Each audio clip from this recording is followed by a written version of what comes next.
Eu quero cumprimentar a todos com a paz do Senhor, amém? Amém. Está muito fraco, vamos de novo. Eu quero cumprimentar o povo que vai morar no céu de glória comigo e com o pastor Joel, com a paz do Senhor, amém? Amém. Você que trouxe a sua Bíblia, por favor, abra comigo no livro de Juízes, capítulo é o de número 17, versículo é o de número 12.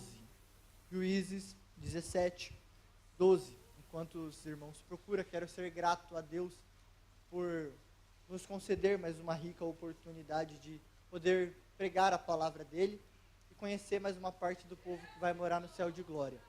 Sou grato a Deus, a vida do pastor Joel. Deus vos abençoe, pastor. Muito obrigado pela confiança. A vida da pastora irmã Rosimeire, que Deus vos abençoe, pastora. A vida dos coordenadores Bruno e Alessandro. Eu faço-me acompanhado do meu pastor, literalmente, meu pai, meu pastor Wellington. Congregamos ali no Ministério Assembleia de Deus Paulistana, lá em Pirituba.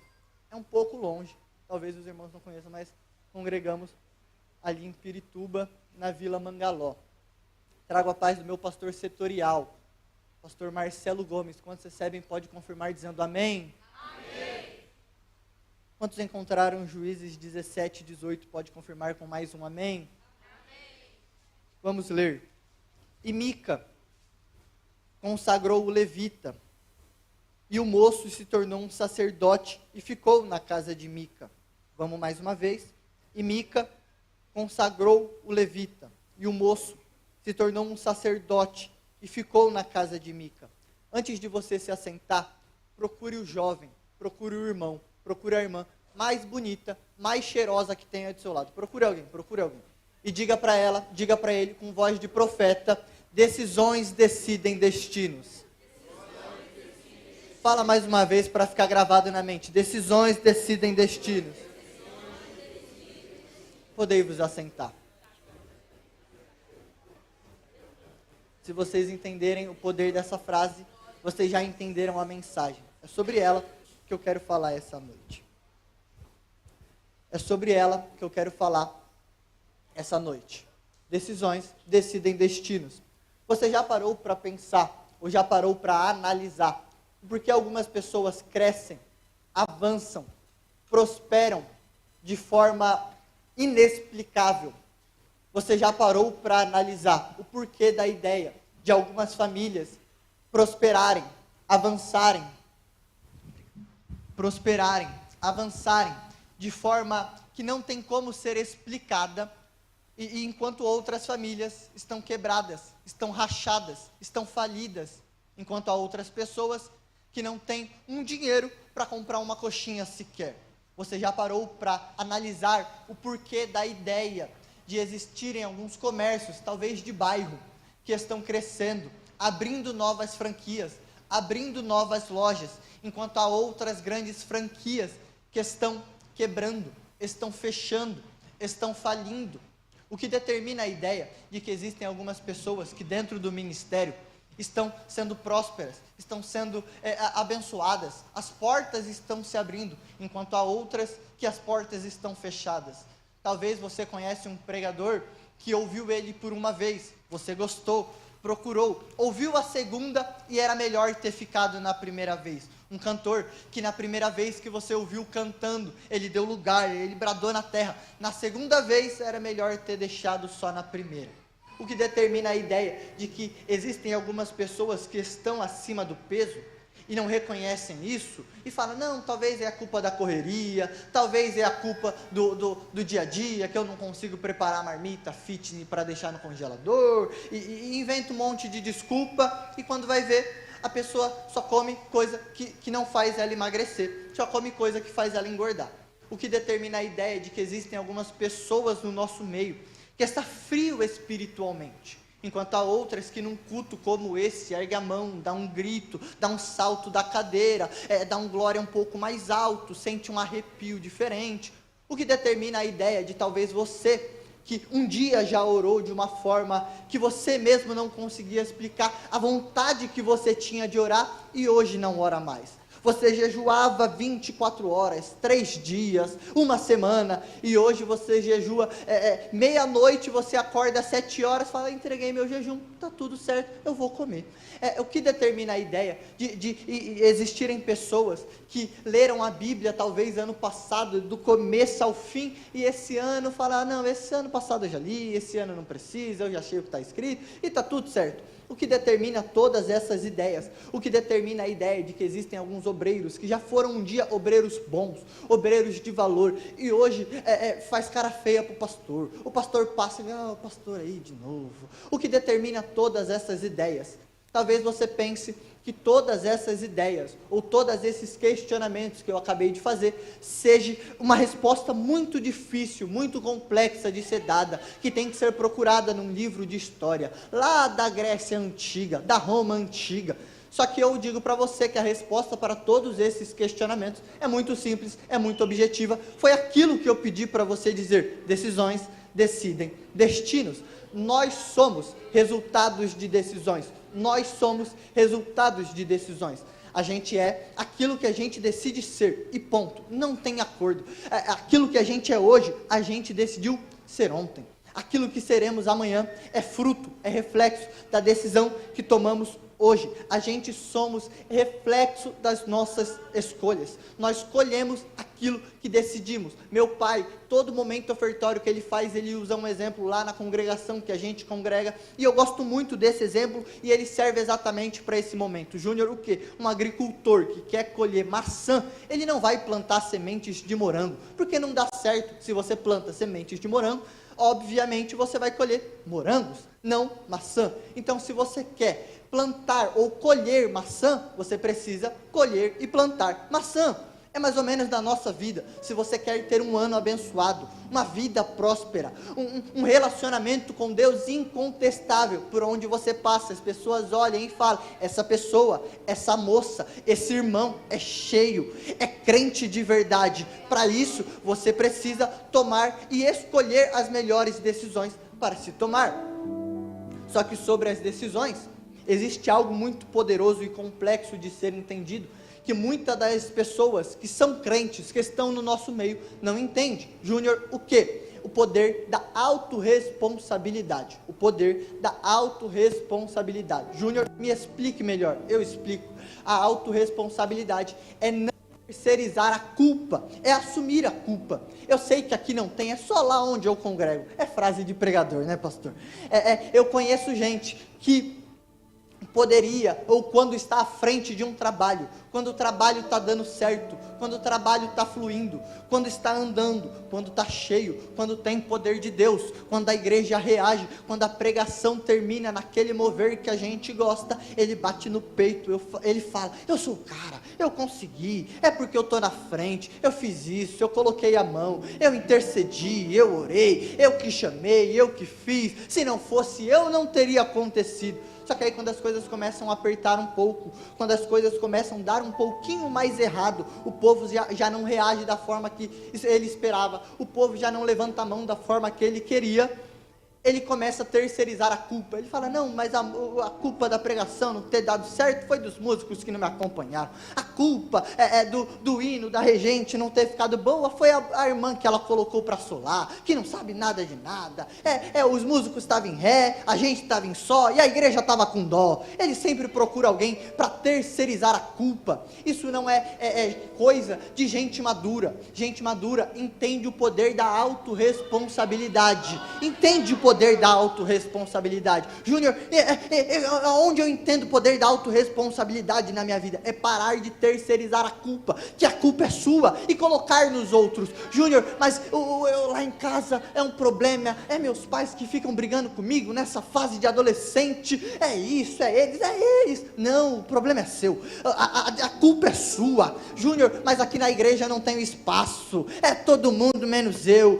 A culpa não é dos outros, a culpa é sua. Júnior, mas Satanás está afrontando minha vida, eu estou caindo, eu estou pecando. A culpa é sua, que não está orando, que não está jejuando, não está consagrando, é culpa sua.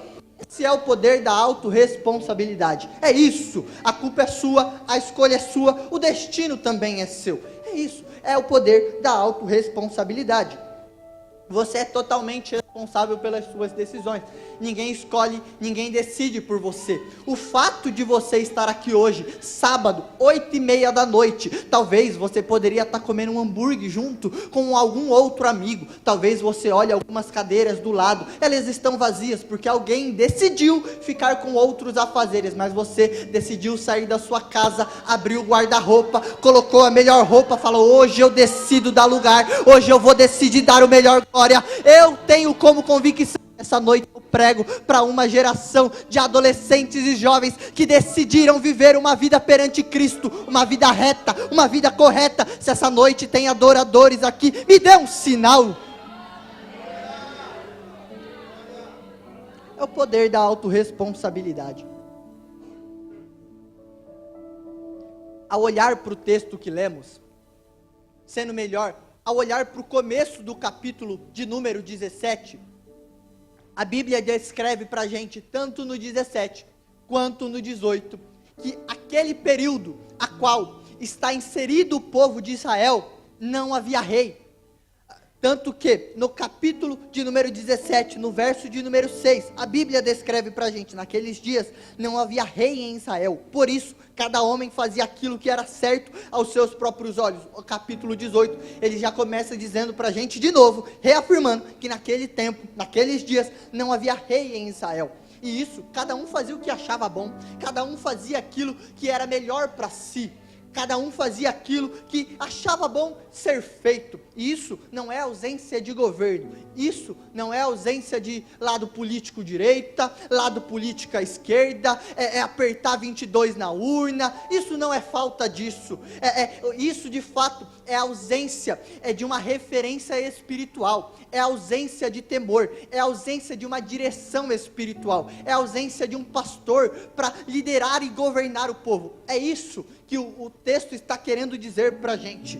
O povo de Israel, eles estavam vivendo de forma fria, eles estavam vivendo de forma gelada, eles estavam acomodados com aquilo que eles estavam vivendo. O povo que viu Jericó cair, o povo que viu o mar abrir, o povo que viu maná do céu, água da rocha, nuvem de dia, fogo de noite, se acomodou, se encostou. Para eles tanto fazia, tanto fez, e está tudo certo. Se Deus fizer, amém, se não fizer também, e está tudo legal, está tudo bacana. Só que eles se acomodaram. Perceba que quando as memórias dos milagres que Deus faz na nossa vida, que Deus realiza dentro da gente, eles não causam mais um efeito de gratidão a Deus, a gente se acomoda. Para mim, talvez, eu nasci na igreja, cresci na igreja, eu nasci na igreja, eu sou crente desde sempre, e talvez você olhar para mim, eu contar o meu testemunho para você, talvez não mude nada na sua vida, porque eu sou crente, mas aí alguém falar aqui, que Deus tirou ele lá do tráfico, que Deus tirou ele lá da bebida, que a mão do Senhor foi lá no pagode, foi lá no forró, é algo mais gostoso de se ouvir. E quando essas lembranças dos resgates de Deus na vida de crentes não causam mais uma boa memória, a gente se acomoda, a gente acredita que Deus fazia, que Ele não pode mais fazer, e se Ele fizer também está tudo certo.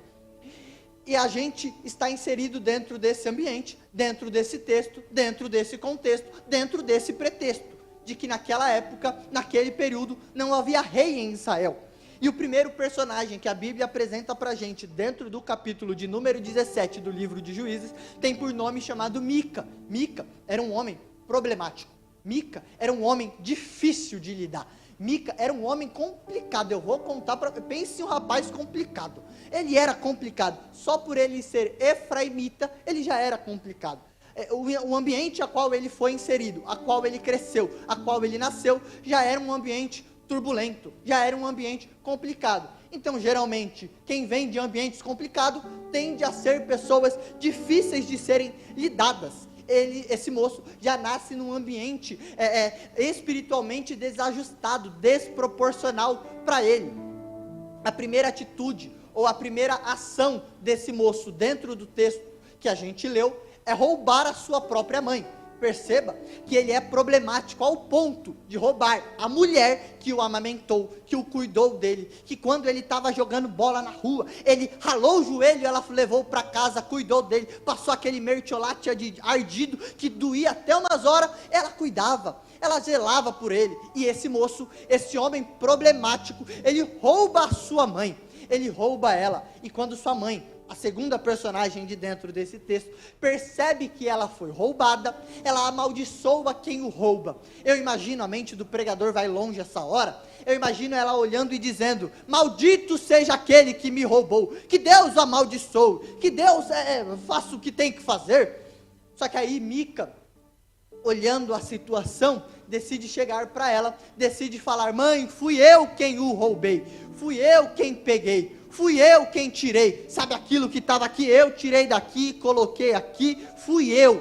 A mãe, ao invés de corrigir, a mãe, ao invés de repreender, falar: está errado, não está certo, vamos resolver da melhor forma, a mãe é uma mãe omissa. Perceba que o primeiro personagem, Mica, é um homem problemático que rouba a sua mãe. A segunda é uma mãe omissa, que ao invés de repreender o filho, corrigir o filho, ela passa a mão na cabeça do filho dizendo: filho, fique com essa prata, esses valores de prata que você me roubou, e construa para a gente um ídolo, para que a gente possa adorar, para que a gente possa levantar a mão, dizer que ele faz, dizer que ele pode.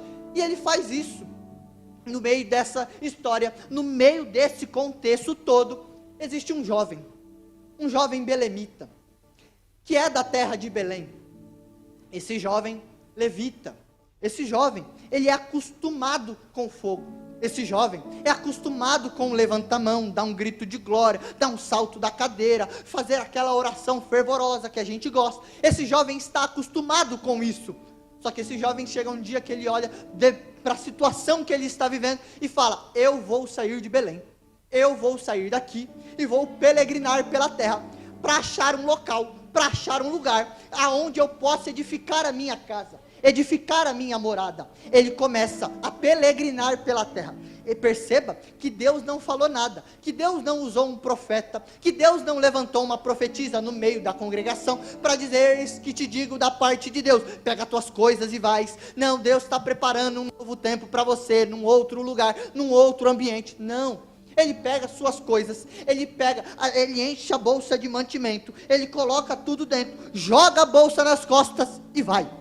Sem direção nenhuma, sem caminho nenhum, sem saber para onde ia, sem Deus ter falado nada. Belém é casa do pão. Belém não é apenas um local geográfico, mas Belém é lugar da presença de Deus. Belém é local aonde Deus decide descer para falar com a sua igreja. Belém é providência da parte espiritual de Deus. Belém é local aonde Deus decide se manifestar. Esse jovem, ele decide sair de Belém, sem Deus ter falado nada, sem Deus ter direcionado, só porque ele cansou do discipulado do pastor, ele cansou do limite que era estabelecido, ele cansou de viver aonde Deus trabalhava, ele cansou de viver aonde Deus agia. Esse jovem estava acostumado com o fogo, esse jovem já ministrou perante a arca, esse jovem estava acostumado com o mover do Espírito Santo no meio da congregação.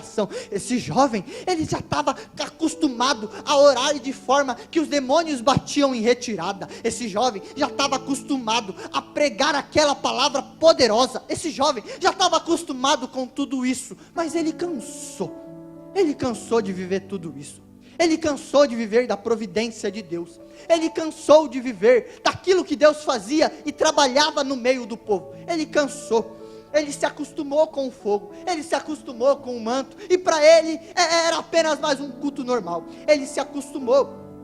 Perceba que ele começa a subir a montanha de Efraim. Ele vai subindo, e ele vai subindo, e ele vai subindo. Júnior, por que ele vai subindo? Porque para quem não sabe para onde vai, qualquer caminho presta. Para quem não sabe para onde quer ir, qualquer porta serve. Para quem não sabe para onde Deus está direcionando, qualquer porta aberta está entrando. Então é isso. Talvez aquela porta de emprego se fechou, que você tanto queria, porque não era Deus que estava nela. Talvez aquela porta dentro dentro do ministério foi fechada, porque não era Deus que estava fazendo você subir. Por isso que algumas portas estavam fechadas. Esse moço, ele vai subindo, ele está caminhando sem consulta, ele está caminhando sem altar, ele está caminhando sem direção. E aqui vai uma verdade poderosa, porque para quem não sabe para onde vai, eu já disse isso, mas eu repito mais uma vez para ficar gravado na sua mente. Para quem não sabe para onde vai, qualquer caminho serve. Para quem não tem propósito, qualquer proposta serve.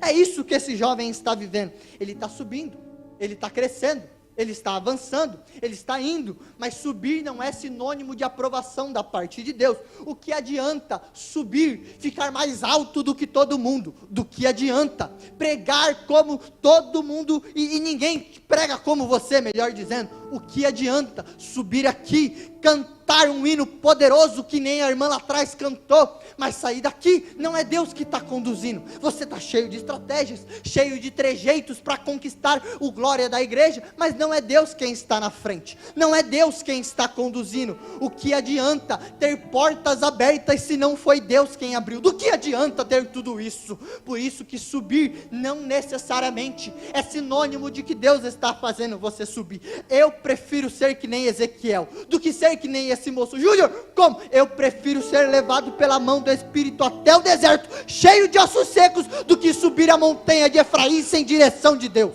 Eu prefiro. Esse jovem, ele está subindo a montanha de Efraim.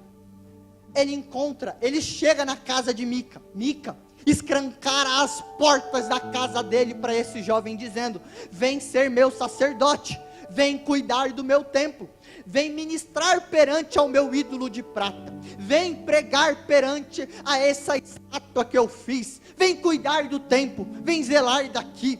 E Mica vai, porque Mica não estava sendo conduzido por Deus. Então qualquer porta que se abre e ele gostar, for beneficiar ele vai entrar, por mais que a porta seja boa, por mais que a porta seja melhor, por mais que o emprego te remunere bem. Se Deus não está no negócio, sai fora. Se Deus não abriu, não entra. Se Deus não falou, vai, eu estou na frente, eu estou agindo, não entra, não vai, não faz. É melhor ficar em Belém, é melhor ficar em Belém.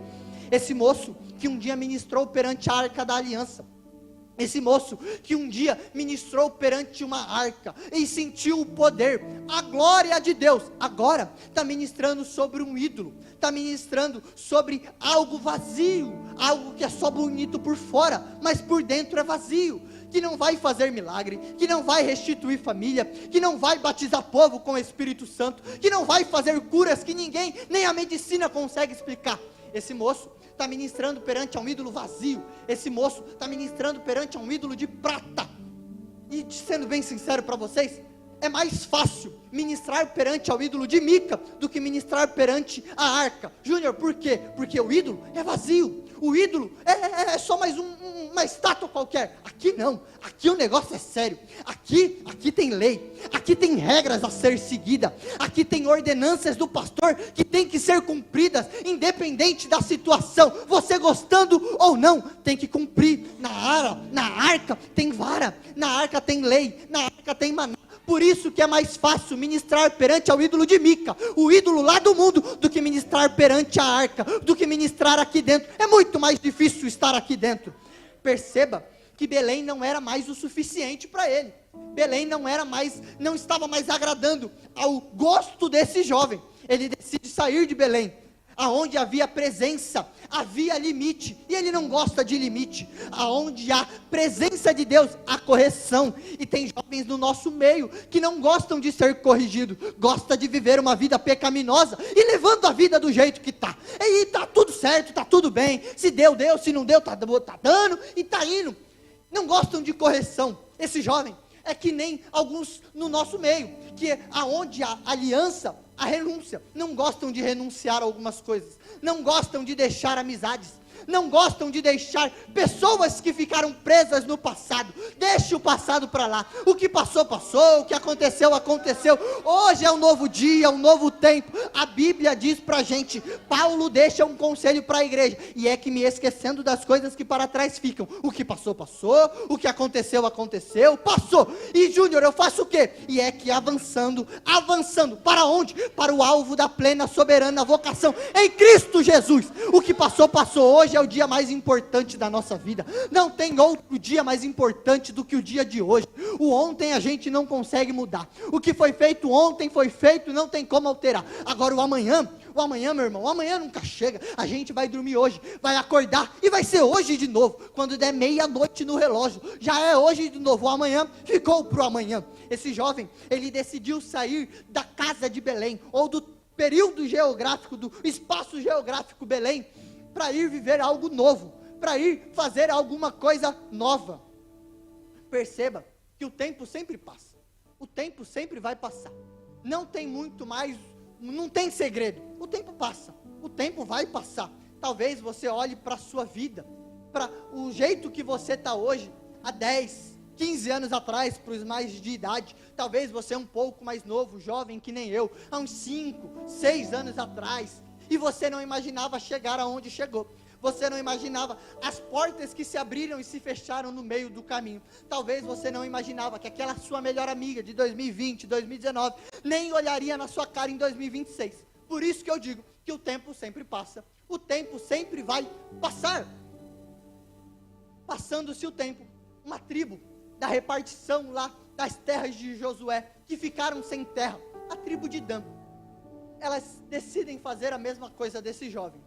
Elas decidem ir peregrinar para achar um canto, um aposento e chamar de seu, chamar de lugar dos damitas, chamar de tenda dos Dan, fazer algum nome moderno, fazer algum nome bonito. Eles estão subindo a mesma montanha que esse jovem subiu. Eles estão indo pelo mesmo caminho que esse jovem decidiu ir. Eles estão subindo, eles estão avançando, eles estão prosperando. Eles chegam do mesmo ponto a qual esse jovem decidiu parar, na casa de Mica. Eles estão olhando meio que de longe um culto estranho, um homem vestido com uma roupa meio de palhaço, com um sapato meio grande. Eles estão olhando algo meio estranho. Júnior, o que é isso? Aonde Deus não está, todo culto é estranho. Aonde não tem presença de Deus, culto estranho acontece. Não julgando as denominações de outras igrejas ou de outros locais, mas a gente é uma Assembleia de Deus. A gente gosta do mover, gosta do poder de Deus. Quando a glória desce sobre a igreja é gostoso demais. Eu sei, eu gosto disso. Eu sou jovem, eu gosto de pular, eu gosto de correr, mas é tudo com ordem e decência, é tudo no tempo certo, é tudo do jeito certo, não é bagunçado que nem alguns lugares, que é do começo ao fim, é off the king, the power, é isso e aquilo, é os obreiros correndo no meio da igreja, é rodando o tempo todo. Não, aonde Deus não está, culto estranho acontece, e é o que está acontecendo nesse texto, é o que está acontecendo no capítulo de número 18 do livro de Juízes. Eles estão chegando mais próximo e estão vendo a estranheza do culto que está sendo feito, que está acontecendo. E eles vão se aproximando, e eles ouvem uma voz. A voz do jovem levita. Ai, como eu gosto disso. Eles ouvem a voz do moço, eles ouvem a voz do levita. Júnior, o que tem de tão especial nesse texto?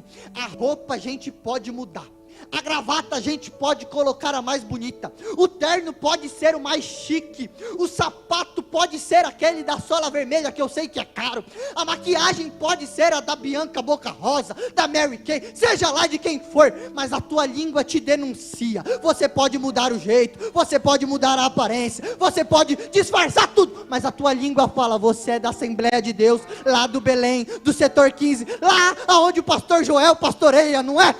A sua língua te denuncia. Talvez dentro da escola, dentro da faculdade, dentro do trabalho, você tenta se esconder que é crente, você tenta ficar um pouquinho mais quieto, um pouquinho mais acanhado, falando: deixa eu ficar quietinho aqui na minha, ninguém precisa saber que eu sou crente, ninguém precisa saber que eu vou lá na igreja, ninguém precisa saber disso. Mas é você abrir a boca, alguém fala: você é crente, eu te conheço, eu sei da onde você vem. A tua língua ainda te denuncia. Fala para quem está do seu lado: a tua língua te denuncia. Fala. Esse jovem, ele é reconhecido pela fala, ele é reconhecido pela língua, ele é reconhecido pela forma que ele se porta falando perante ao ídolo de Mica. E a tribo de Dan fazem 3 perguntas extraordinárias para esse jovem. Júnior, qual pergunta? Quem te trouxe aqui? O que fazes aqui? E o que tens aqui? Quem te trouxe aqui? O que fazes aqui? E o que tens aqui? Perceba que subir não é o problema, estar acima dos outros não é o problema, subir, pregar como ninguém prega não é o problema, ser usado por Deus embaixo, em cima, do lado, atrás, na frente, não é o problema. O grande X da questão, o problema da questão é fazer tudo isso sem Deus estar na frente. O problema de tudo isso é subir aqui em cima, é cantar, tentar entregar o seu melhor, mas sem Deus estar direcionando. É subir aqui, é pregar, é falar o texto mais bonito que há na Bíblia e Deus não está na frente. Esse é o problema, e é isso que esse jovem está sofrendo.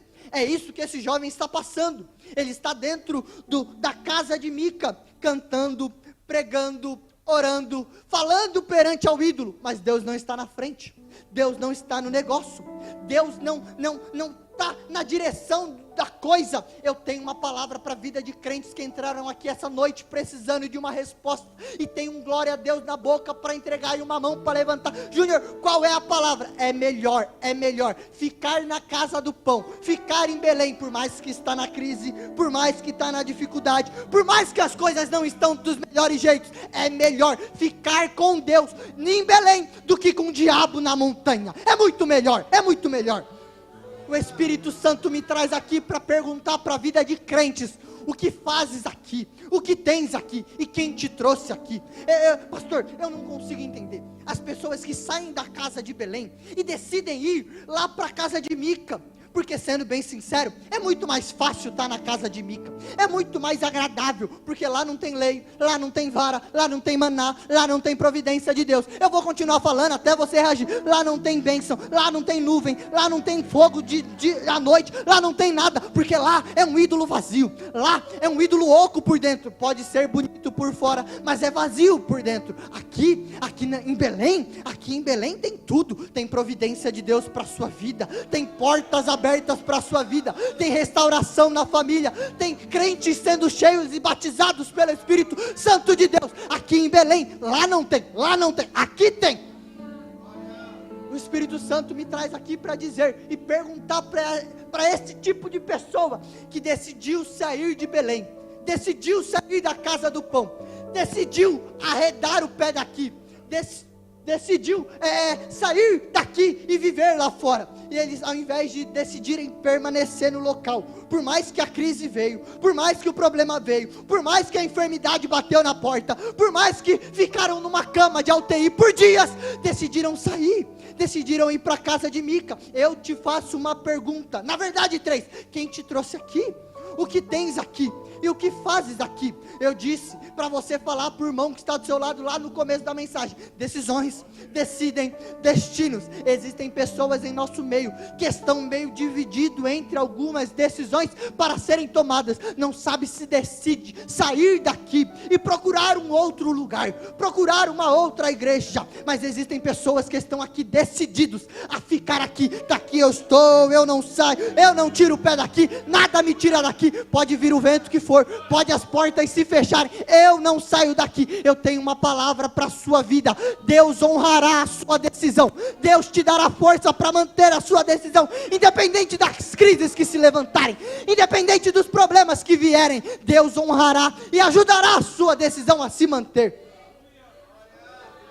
Esse jovem, ele decidiu sair de Belém, ele decidiu, ninguém apontou uma arma na cabeça dele e falou: vai, senão eu te mato. Ele decidiu sair, ele decidiu subir a montanha, ele também decidiu entrar na primeira porta que foi aberta para ele, ele decidiu ser sacerdote na casa de Mica. No versículo que lemos, ele decidiu sair de Belém e pregar a Mica, pregar ao ídolo de Mica, cantar ao ídolo de Mica, fazer tudo ao ídolo de Mica. Ele decidiu. Só que eu conheço um povo lá em Atos 2 que recebeu uma palavra da parte de Jesus dizendo: ficai, ficai na onde? Ficai em Jerusalém, até que do alto sejais revestidos de poder. Júnior, eu não entendi ainda, eu não sei aonde você quer chegar. Ele disse, ficai em Jerusalém. Alguns saíram, alguns arredaram o pé, alguns chutaram o pau da barraca, falaram, eu não aguento mais, está demorando demais, eu não mereço isso, que isso não vem, que isso não acontece. Mas aqueles que ficaram,